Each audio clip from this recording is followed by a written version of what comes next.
So this is the Precalculus unit test on CPM Chapter 1 Tools. Version C, okay? Remember, it's version C. So number 1, we were given h of x is equal to x minus 3 over 2 squared plus 1. Given this function, we wanted to A, state the equation of the parent graph, and B, describe the transformations from the parent graph. Okay? So if we look at this and we take away the transformations, we're taking away the shift here, we're taking away the shift here, we're just left with h of x, or y, is equal to x squared, right? This is 0, that's 0, they're gone, and that's the parent function, is just the squared function, or the parabola, right? Either way, but this is the equation, okay? Part B, we were asked then what were the transformations that took place. So first we look at inside here in the parentheses. Minus means shift to the right, right? So this is a horizontal shift right by exactly 3 over 2 units. Okay, if you weren't happy with that, you could put 1.5, same thing. Okay, outside over here, that's going to be a vertical shift. Oops, vertical shift up exactly 1 unit, right? All right, so that was part B, and that's number 1. So let's go on to number 2. Number 2, we were given two functions. F of x is 5x minus 4, and g of x is square root of x plus 2.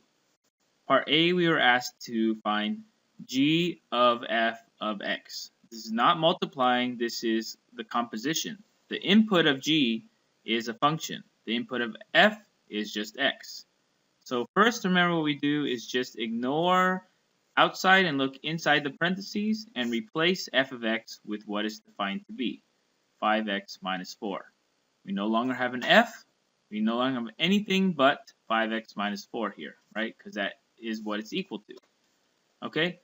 So next, we have to do a little more than just copy exactly, because g of x is defined to be the square root of x. So g of x is defined to be the square root of x plus 2. So whatever x is here, we have to replace x there. So if x was a, g of a would be the square root of a plus 2. So whatever is the input, we replace that here. So now the input is this whole thing. So this is going to be the square root of that whole thing plus 2. So let's write that whole thing. I'm going to use a different color, 5x minus 4. We don't write that x, we replace it with this whole thing, right? And then we just simplify a little bit. 5x minus 4 plus 2 is minus 2, and we're done. Okay? Part B. Part B asked us to find the inverse function of g. Okay? Remember, to find this, we have, and there was a hint unwrap. Well, first, how did we find g? Well, it was wrapped by starting with y is equal to x, right? Then what happened? First, we added 2, and then we square root that whole thing. Okay, this is how we created g. So to unwrap it, it was wrapped. We start with y is equal to x and do the opposite in this order. Okay, opposite of square root is squared. Opposite of plus 2 is minus 2, right? So the inverse function of g is just x squared minus 2. Exactly what we have when we're done. Okay? So there it is. Let's go on to number 5. Number 5, we were asked to graph negative f of x minus 2. And we were given this function, right? It was just this graph, f of x, okay? So what we have to notice is two things. One is the negative here means reflect across the x-axis, and the minus 2 means shift down 2 units. So what happens first? Well, the multiplication by the negative happens before the addition or subtraction of the negative 2, right? So first, it was reflected across the x-axis. So what that looks like is this point, like just looking in the mirror, and it becomes here. This point looks in the mirror. This point's on the mirror, right? So we have something like this. This is exactly what the mirror does, right? Over here, reflecting across the mirror, reflecting across the mirror. So first, this is the reflection. Shift down 2 units, okay? So I'm doing it in 2 steps, so you see. So now we shift down 2 units. Everything shifts down 2, right? 2 units, 2 units, 2 units, and it's going to look like this, right? Okay? So here in blue we have the reflection shifted down 2 units. Alright, let's go on to number 4. Number 4, we were given a triangle. Here it is. Here's the diagram. We're asked to solve for the missing value of angle x. Okay? So what I like to do always when I start is, if it's not already labeled, label it. And ABC is very common. Opposite of angle B, little c, little a, right? Opposite of big A. And then I want to look and see, well, I don't have any angles, so I can't use the law of sines. It's not a right triangle necessarily, like they don't tell me, so I can't use any trig functions, trig identities, trig, sine, cosine, tangent. So what I can use though is law of cosines, right? That uses all 3 sides and 1 angle, okay? So if I want to find angle C, right, angle C here is equal to x. Well, I know I could start with little c squared is equal to a squared plus b squared minus 2ab times cosine of angle C. And angle C right here is x. So if I find this, I'm done, right? So let's plug in values. Little c is 18 squared is equal to little a is 16 squared plus 6 squared minus 2 times 16 times 6 times 6 times cosine of angle C. Or I'm going to even write cosine of angle X. Okay? Solve for this. I can leave things looking the way they are and just subtract this from both sides. It's going to cancel there. Get 18 squared minus 16 squared minus 6 squared is equal to negative 2 times 16 times 6 times cosine of X. Okay? I can't separate this, but I can divide both sides by 2 times 16 times 6 to cancel this. Negative 2. Negative 2 times 16 times 6, right?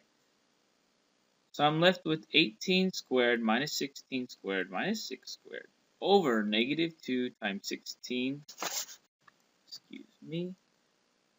times 6 is equal to cosine of x. Okay? So how do I undo, or what's the opposite of cosine x? It's the inverse cosine of x, right? Those will then cancel. But if I do it to that side, I must do it to this entire side. Okay? So what I'm left with is then just equals x. So I want this, and I'm going to then plug this all into my calculator. Cosine, the inverse cosine is above cosine, so second cosine. I want to make sure my numerator stays together, so I'm going to open a parentheses and do the numerator. Close the parentheses, divide by negative 2 times 16 times 6. I have the numerator in parentheses divided by the denominator in parentheses, and then close the inverse cosine. And so I get x is approximately 99.59 degrees. Box my answer, and I'm done finding x. Okay, so let's go on to number 5. 5, we were given 2 circles and angles, so let's look at A first. Right, these are unit circles, and we're looking for special angles. So this one we were given this right here, right? And we were told start here and go this way. So remember, special angles, they either stop on our axis lines, or they are cut each quadrant in half or in 3. So this one, it looks like it's cut into 3 parts that way. So we're going to make a special angle. So I'm going to go ahead and do this to all of the slices in a quadrant, right? Because I know then one of these slices is pi over 6. Starting from 0 to here is pi over 6. So I just start counting them. Starting here, I go to 1 pi over 6, 2 pi over 6, 3 pi over 6, 4, 5, 6, 7, 8, 9, 10, 11 pi over 6, and I'm done. This is radians, right? And I'm done, and that's my answer. So then let's do 5b. 5b, we had a circle like this, right? And now the angle was sliced over here right in the middle, right? Right in the middle of quadrant 2. And this time it was in the negative direction, starting there and going clockwise, right? So you have to remember then, if you slice them in half like that, each quadrant sliced in half is going to be, well, 0 to that half is pi over 4, right? So then if I start from 0 and go negative, this is negative pi over 4, negative 2 pi over 4, negative 3 pi over 4, negative 4 pi over 4, negative 5 pi over 4, done. Negative 5 pi over 4, done. And this is radians again, and I'm done with 5b. Okay? Number 6. Number 6 just asked us to convert two angles from either radians to degrees or from degrees to radians. So A, we were given 9.1 radians, and we were asked to convert this to degrees.